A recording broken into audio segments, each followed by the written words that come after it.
Welcome to Your Business, Your Life with Matt Francesco, your personal financial technician.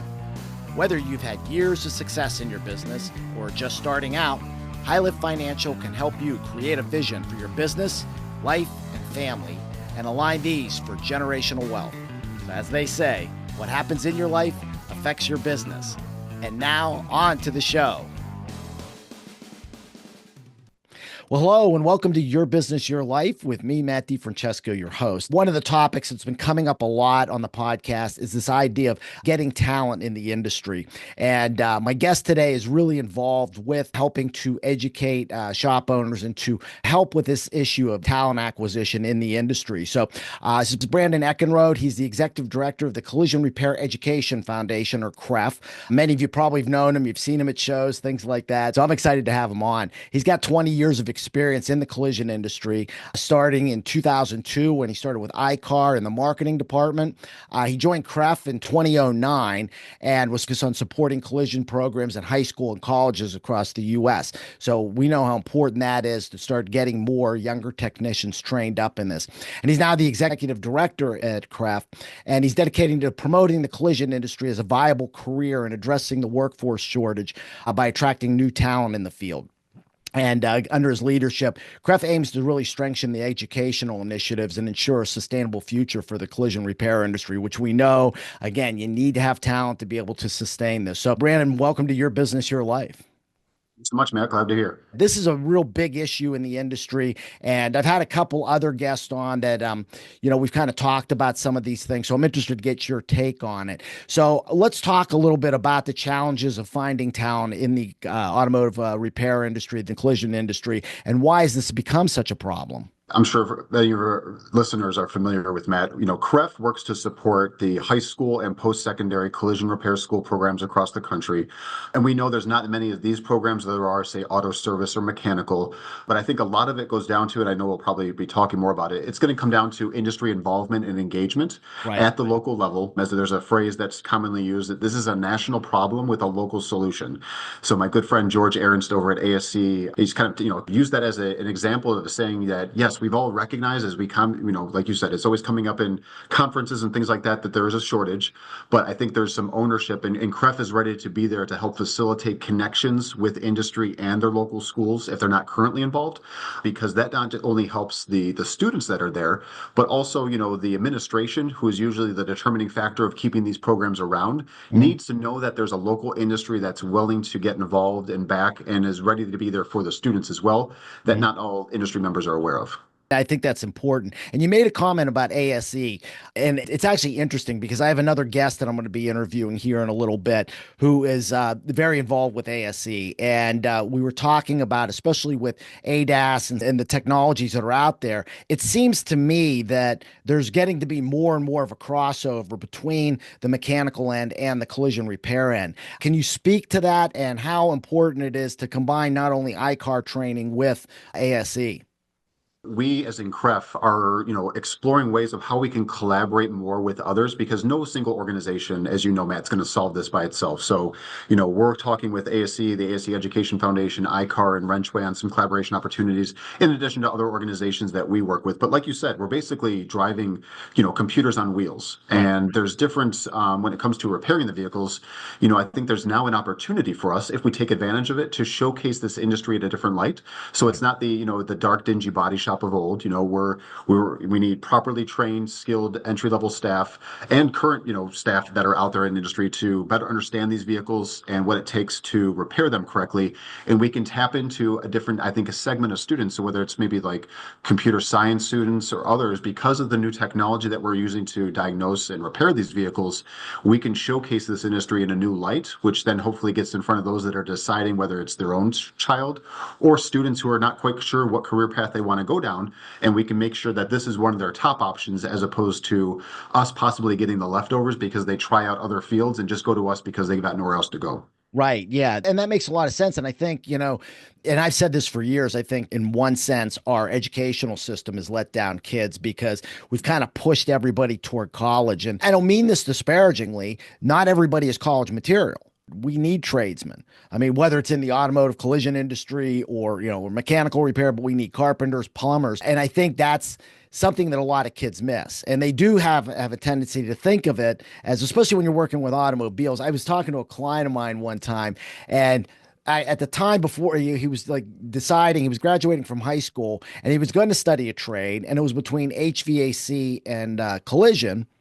And his parents were like, "Well, why do you want to be a grease monkey?"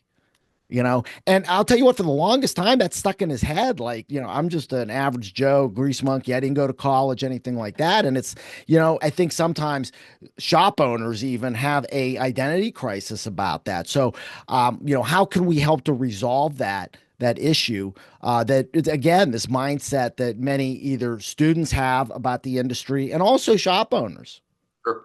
And to your point, Matt, we've heard as we participate in the American School Counselor Association's Okay. national conference. So when 5 to 6,000 kindergarten through high school school counselors gather each summer for the conference, we go out there to try to represent the industry, to showcase what the different career paths are. And to what you said, we're being told that these students are being told to pick their career path when they're at the junior high level. And it's Right. like, what do you know at the junior high level? But if that's reality, Matt, Uh-huh. that's on us as an industry to make sure that we are showcasing ourselves the best way we can, which goes back to your second question. And I think that's where the industry needs to be aware of what programs in their local market and make sure that they're invested so that these programs not just have what they need to provide that quality technical education.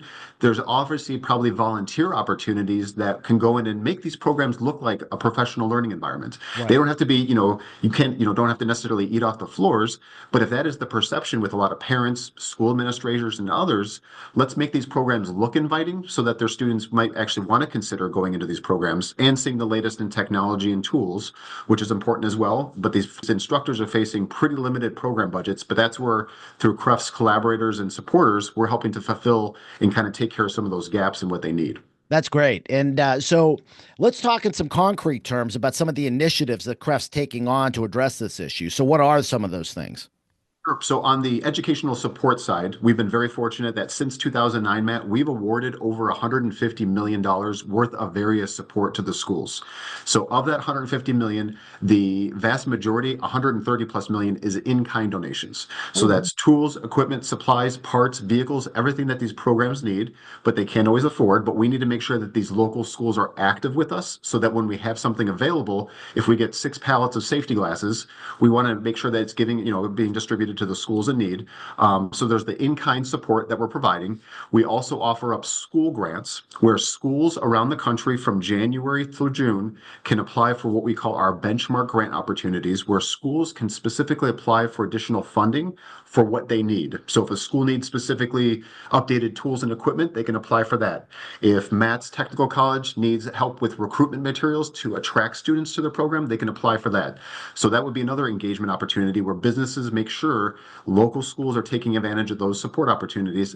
On the student side, we offer up scholarships and tool grants. So we actually just closed our application timeline for scholarships, where we facilitate anywhere between, say, 150 to 200,000, sometimes more than that, in different scholarship and grant opportunities that students can apply for, that we're taking care of student debt. But then also on the tool side, when they're graduating, sometimes the tools that they need to start off their career are not provided. right. So the students applying for those to get those grants as well obviously helps them out. That's great. And so is there anything that you're doing specifically? This is kind of a twofold question. So specifically to recruit students to come into these programs, and second, to get them placed once they graduate to shop owners. Like, is there, whether it's a database or somewhere where shop owners can say, this is what I'm looking for, and you guys be able to direct the students to those particular shops? A couple things that we're doing on the recruitment side, like I mentioned, there's kind of enhancements that businesses can kind of help sponsor or kind of underwrite for local schools. But I also encourage, obviously, a local business going in there and being the eyes and ears in terms of what these programs need. We've had some success, Matt, in the recent years where we've actually had once shuttered collision school programs reopened up, Really? but we were challenged by the administration saying, we'll consider opening this program back up, but we want to see the industry that's going to back it so that they know that there's going to be that support structure there, not just for existing programs, but also when the students graduate, to your Right. second question. So I think that's always great to showcase because we know a lot of schools are being considered for closing because it's one of the more expensive programs to run, but we can get schools open back up because there's an interest. And I think there's a lot more national dialogue around the technical trades. That's always a good success story to share. On the placement side, since 2015, we've been organizing and facilitating career fair events around the country in local markets so that these businesses can go and meet and network with their local students who are in the collision program or about to graduate, because at these events we don't just have seniors come because we want to see the students who might have just started off their technical education career. Right. They get to see who's waiting for them, so it's almost a motivating factor for them when they can see all these companies that are interested in their future. So we hold events in the spring semester and the fall semester, but while we are limited obviously to the number of events that we can have, a lot of this goes back, Matt, to that local business getting involved with a local school where maybe we don't have a career fair in that market just yet. But Right. if they don't get involved, the schools, the instructors, and the students aren't going to be aware of who's waiting for them to graduate. I get you. So how would shop owners get involved? If they go to our website, collisionrepaireducationfoundation.org, they'll see a school search function tool that we have. So you can enter in your zip code to find out what schools are in the local market. It lists our different career fairs that are coming up, both in the spring semester, and then we're working on the fall semester as well. But we're happy to help connect those businesses that want to reach out and be connected with their local instructor that they may or may not be familiar with. Okay. And this is actually interesting because this is an issue one of my clients here locally and I've been talking about is let's say like his schools don't have any of these type of programs. Is there any way that CREF can support that shop owner to help him to encourage these schools maybe to initiate a program and to also let them know the funding that's available through CREF? We have those conversations all the time, and I think it's one of those strength in numbers. So we're talking with a school right now that's over in the Utah area, where it's a program that's open, but they're considering apparently possibly closing the program. And basically, what we do is rallying and utilizing our contacts to help rally as many business contacts who oversee that market to go either attend that school, to talk with the administration, and talk about whether it's the different career paths or the earning potential, Matt, because according to the Department of Labor, it states that a repair technician makes, I think, 50,000 a year. Right. When we know there's a lot more to that story, and the earning potential is there. But to no fault of the administrations, that's their resources of what they know. But when a business member can come in and say, "Hey, my technician makes XYZ," and talks about what the different career paths. Again, I've been in the industry for 20 years, but I was an English and journalism major, Matt. So Right. you don't Yeah. want me touching a car, but there's a path for me, which many people don't understand because they don't know what all that's involved in this industry. Right. What about and this is just an idea that kind of popped into my head. And as I told you, this is going to get conversational. Sure, So, sure. because I have a client of mine who his painter had left, came back, realized that the grass wasn't greener on the other side. He's paying him six figures basically to mentor other young painters. And the kind of the idea that popped into my head is shop owners utilizing some of their more experienced techs painters, those people to help the schools to educate and maybe provide, kind of some cross training there. And also that could help make that particular student sticky for that shop. Any ideas on anything like that? I love the idea, and I think that helps because it's that person or whoever they have that might be coming in to talk to the school can talk about their path and where they kind of went with their career path, but also kind of their earning potential. But then also on the opposite end of having an experienced person, kind of what I alluded to before, Matt, is if Matt's Auto Body has someone that was a student in the not so distant past, can go in and talk with the students and say, "Hey, I was in your shoes just a year or two ago. Here's what I do. Here's the day in the life of what I do in this business," so that they can ask questions and they can almost relate to that person a little bit better because they were a student in the not too distant past. But it helps make them more relatable and they can answer questions. But you also need, like you said, if there's seasoned professionals who can teach someone, because not everyone can teach, if they can kind of mentor and teach that person on what's involved with that opportunity, with that different career, and that position, that goes a long way just to bring up the next, the level of students into the industry. Right. And it's interesting you say that because also, and I'm learning this myself, is that sometimes younger people, I'm going to I'm going to be 60 on Friday. All right. We kind of get stuck in our ways. I mean, and it's interesting because I've hired some young people who have, I've had my processes and they're working them, but they're like, hey, this is a better way of doing this. And they can kind of see outside the box. Could you see this as being almost a reciprocal type of relationship where not only is the experienced technician teaching, but also the student who has a different perspective and understands technology better might be able to teach that older tech some things about, some maybe better efficiencies or, oh, here's how you can do this and maybe re-energize them. It absolutely can go both ways, and you want to see an engaged, entry level staff member as well. So them, questioning things or, saying this is how I'm kind of perceiving this. Everyone kind of learns differently, and especially the younger generation. Obviously, the use of technology and things like that compared to someone that might be in the industry for a good number of years. So yeah, it's definitely reciprocal in terms of both, but probably benefiting from that relationship. That's great. So, what are you doing to help promote this? Just you personally as the executive director. I mean, I know I've seen you at shows, and we've talked about that. What types of things are you doing out? Are you working with the association? How are you engaging? So when I get to, visit or attend, whether it's conferences or meetings that companies are having, I'm kind of just emphasizing that message, Matt, around, it's the time, talent, and treasure that someone or a business can give that is so critical to getting that company involved and invested into the local schools. And I respect the fact, Matt, if there was a company that had a bad hiring experience, a couple years ago from a school, understand and respect that. But what are we going to do collectively to change that experience moving forward?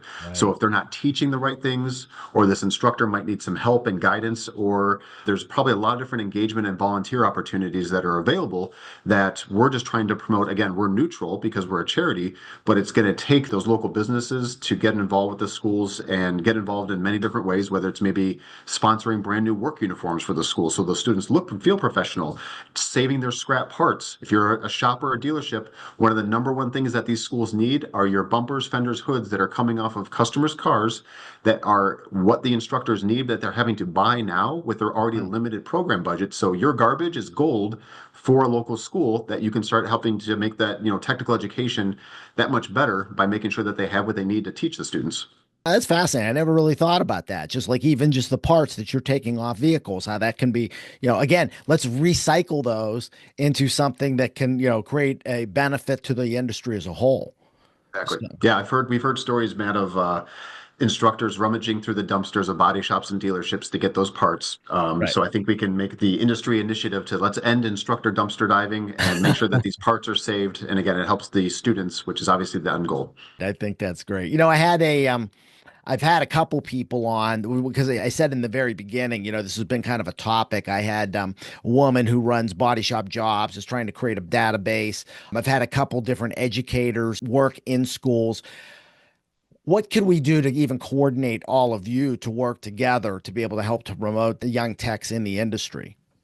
I think at least, well, I'm slightly biased. Okay. CREF's role is specific to collision school programs, and Right. we're obviously very well connected with the instructors, especially with how much support that we've provided. These instructors basically see us as a lifeline Okay. and have shared openly in front of, conferences that without CREF's support, which we get from the industry, Right. they would not be able to provide a technical education to their students because limited resources and budgets and things like that.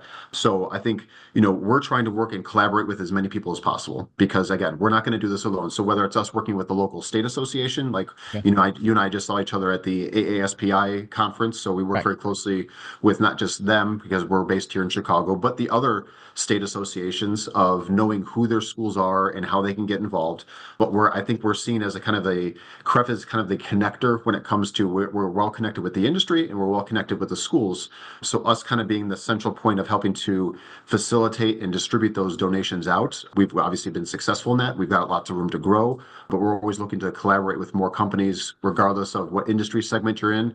If we don't have people to repair cars, we're all going to be affected. So it's not just a Right. body shop or dealership problem. This is an entire industry problem that we have to work on together. Isn't that the Yep. truth? Let's say I have a client that comes to me and, this is an issue that he's having, but he wants to get involved. Would I send him to you guys? What would be the best way to go about doing that?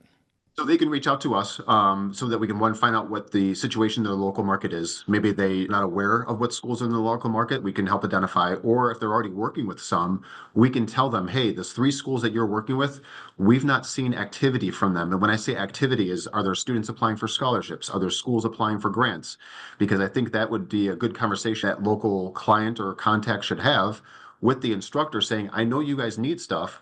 Why are you not taking advantage of these opportunities? And I will be here to help you in that process. So whether it's maybe, Matt's Auto Body who wants to get involved, maybe you've got some HR team members that can go in and help these students, apply for scholarship opportunities, volunteer and do some mock resume building or interviewing skills. So the soft skills that are needed as well, Right. but also talking with the instructor and saying, what do you need help from, whether it's the school side or from the industry side, to make sure you're taking advantage of all the CREF opportunities or other opportunities, because we know there's other organizations out there that are doing good work like we are. That's awesome. And I think that, again, I'm really happy with what you guys are doing. And I can see how you're really trying to coordinate this, not only between the schools, but also with the shop owners. And I think that's a really important aspect. And I want to encourage any shop owners that are listening to this podcast to get involved, because as well as anybody else, finding talent is probably the number one issue that they all have. As a matter of fact, it's actually funny.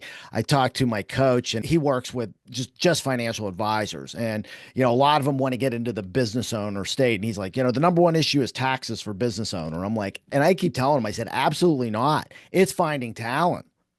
It's finding talent and good talent. So this industry is not an outlier, but I think it's really important because of how technical it is that we start encouraging kids. And hey, if you listen to this and you're a young kid that's thinking about this industry, I can tell you this, that I have clients who have A-level techs that are making strong six figures. Okay, so it can be a very lucrative industry too.